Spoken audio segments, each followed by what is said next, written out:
Let's take a look at a few ways to create PDFs from the Windows desktop. First, we can drag a document onto the Power PDF icon. The Word document will be automatically converted into a PDF document. And once converted, the PDF will be automatically opened in Power PDF. Another way to create a PDF is to right-click on a document and then select Create PDF from File, choosing whichever option you'd like. You can name the file and click Save. You can see our PowerPoint document has now been converted into a PDF. And finally, we can select multiple files. Right-click on the group and then combine files into a single PDF, once again selecting whichever options we'd like. Again, the user can name the combined files, click Save, and start the PDF conversion process.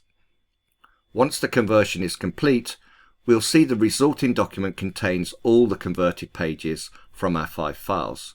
We can see the Word document, accident form, PowerPoint, spreadsheet and photo are all combined. If you're interested in learning more about Power PDF and its capabilities, we offer both free to access online learning as well as a wealth of technical videos on the Tungsten Demo Center.